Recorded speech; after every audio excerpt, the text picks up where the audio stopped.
Raja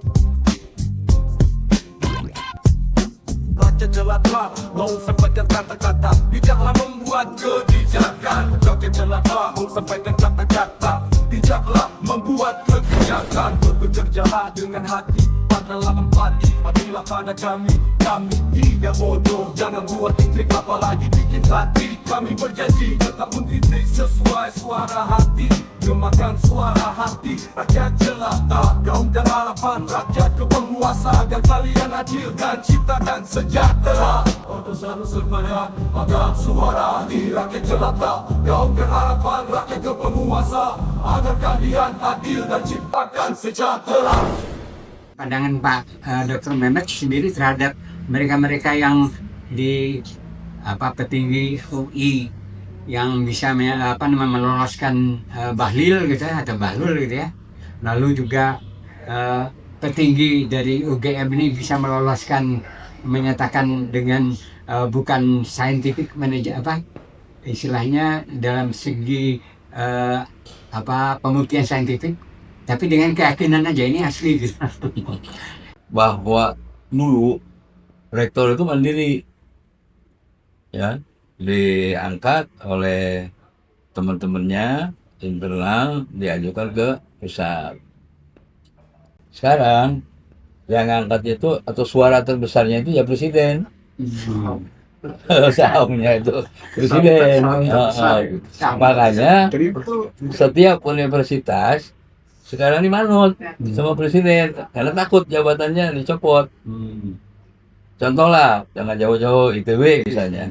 ITB kan nggak mau terus terang masalah perhitungan Sirekap itu. UI juga rektornya kan manut-manut aja. Nah, setelah rame baru. Dan itu yang menggagalkan bukan rektor loh, itu guru-guru besarnya. Nah sekarang di Gajah Mada sama, apalagi dia janji tidak akan membocorkan rahasia rahasia atasan. Ini kan gila, ya. Di Unpad sama juga, kan nggak berani mereka lantang. Ada satu dua lah dosen-dosen, profesor, guru besar yang lantang sekarang, tapi di banyak universitas sekarang udah mulai berani nih. Kenapa berani? Karena Jokowinya udah turun. Orang-orangnya masih ada, ya. Nah ini juga saya sedikit menyinggung nih soal ijazah palsu. Seingat saya kalau dulu ya ada juga sih ijazah palsu, tapi mereka tuh bikin, beli, ya, sejak awal. Tingkat satunya ikut, tingkat dua ikut, ikut sampai jadi prosedurnya diikutin walaupun nilainya ya beli tanda kutip ya. Itu umumnya di universitas swasta. Bahkan Pak Habibie ingat ya, dia sudah melarang menerima alumni dari perguruan tinggi tertentu karena disinyalir perguruan tinggi ini nggak beres, ya. Nah sekarang ini beli di pasar pramuka, ini kan gila, ya. Dia sebenarnya kalau orang yang pernah mahasiswa ya, tingkat 1 gimana, tingkat 2 gimana, tingkat 3 gimana, itu jelas bahwa sebelum skripsi itu ada makalah-makalah, itu ditaruh juga di perpustakaan. Ini ada nggak? Ini belum diperiksa nih, baru skripsinya. Saya pernah mendapat buku Jokowi Undercover yang Menteri pertama. Yang pertama kedua juga. Itu kelihatan sekali. Saya tanya sama alumni angkatan lebihnya, angkatan 81. Dulu waktu bikin skripsi pakai mesin tik atau pakai komputer? Ya masih mesin tik lah katanya. Lah ini kok tiba-tiba pakai komputer? Ya di situ aja. Oh ini udah pasti palsu. Coba tanyain sama teman-temannya, nggak ada yang berani tuh. Baru sekarang, alhamdulillah berkat Roy Suryo, berkat Rismon Sianipar, berkat Dokter Tifa, semuanya udah terima. Kita tuh harus terima kasih sama orang tiga ini. Ditambah sebelah nih. Burotan. Dari Kang Rizal nih ya. Ahli hukumnya. saya melihat ini polisi ini krisis moralnya belum berhenti ya. Ini polisi ini dilanda krisis moral sejak sebelum Sambo. Ya dulu dimanja oleh Jokowi. Mau apa dikasih, mau apa dikasih. Ya pokoknya TNI dilemahkan, polisi diperkuat. Itulah kerjanya Jokowi. Makanya polisi kan merasa apa namanya ubur alas, dia berkuasa di mana-mana, merasa ya.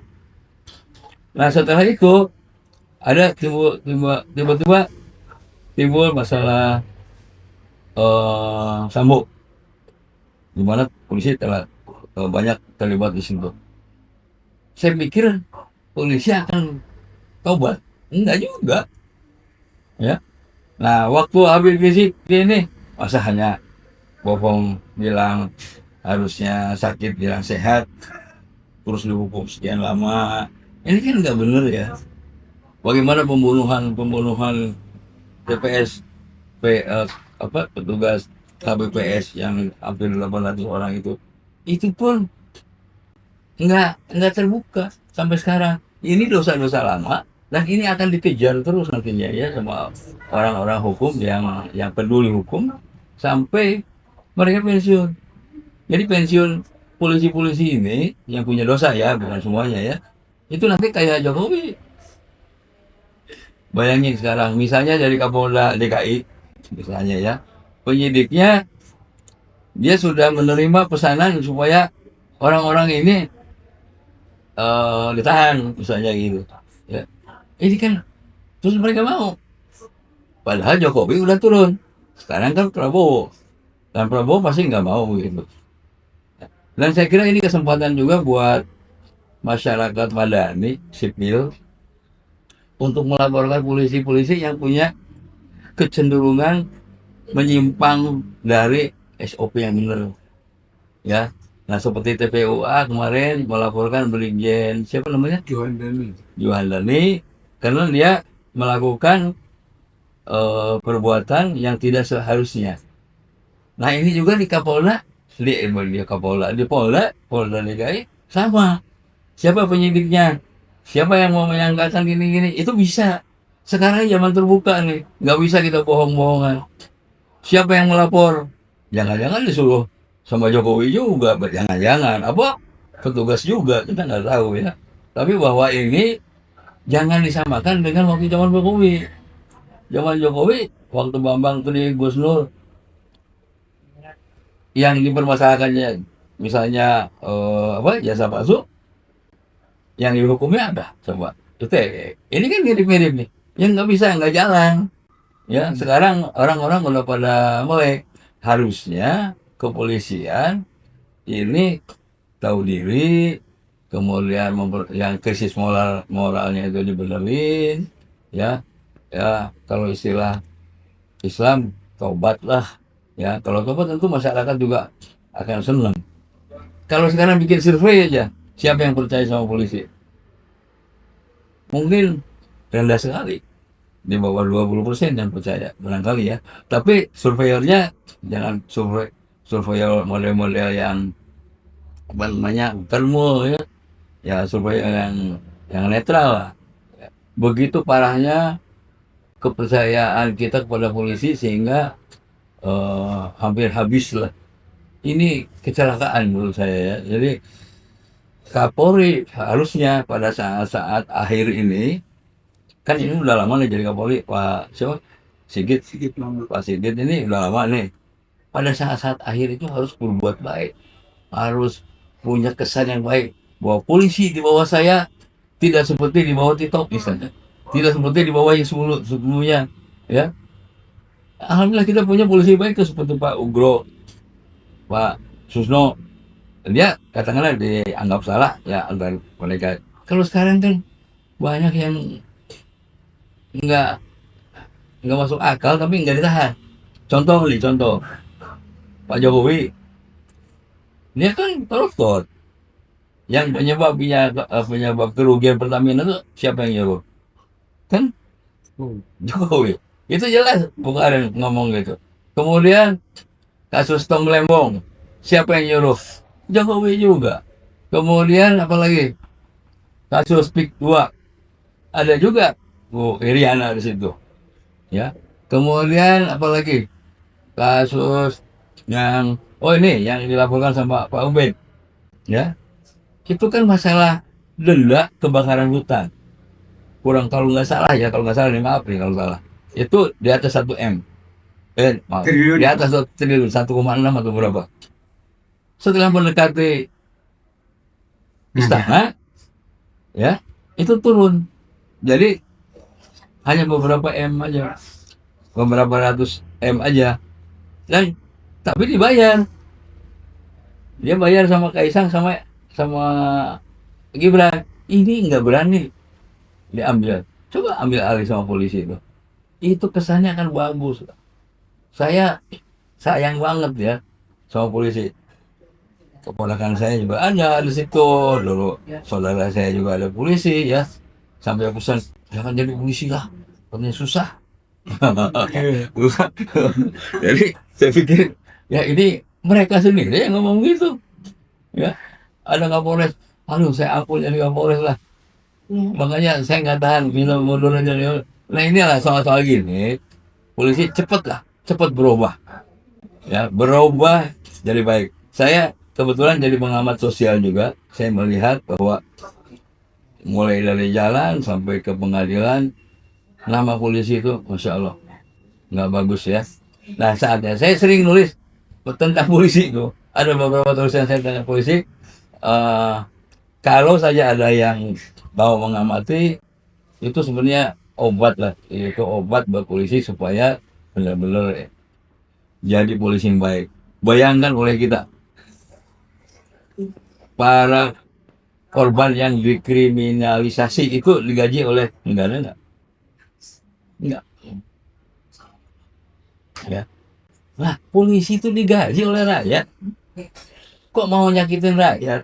Mau melindungi penipu, mau melindungi pembohong, mau melindungi pemalsu ijazah. Saya yakin sekarang, kalau dulu belum terlalu yakin, sekarang yakin banget. Buktinya udah banyak dan itu nggak usah ke lab Barreskrim, kita udah yakin lah. Bahasa tubuh, bahasa segala macam. Ada juga anggota partai, politikus ya, atau yang di bawahnya yang terlibat dalam ini, geng Solo juga ada. Ini mengerikan lah, mengerikan. Kita ditipu habis-habisan dah. Sejak dari wali kota, kemudian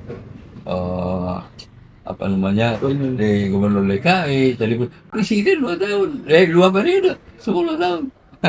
Habis kita kerja ini mah. 280 juta orang dibohongin. Dan herannya, bukan soal dibohongin, banyak yang tahu, tapi dilindungi. Banyak koruptor dilindungi. Ini kejahatan politik. Ya, yang harus segera dibenerin ya.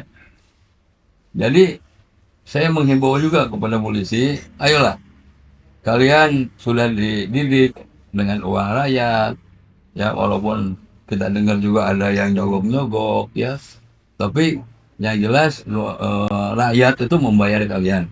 Kemudian kalian bekerja juga, walaupun barangkali gaji nggak cukup, ya nggak usah begitulah, ya. Kalian tuh adalah abdi masyarakat, abdi negara. Jadi bagaimana mungkin kalian bisa berbuat jahat pada rakyat yang membayar kalian?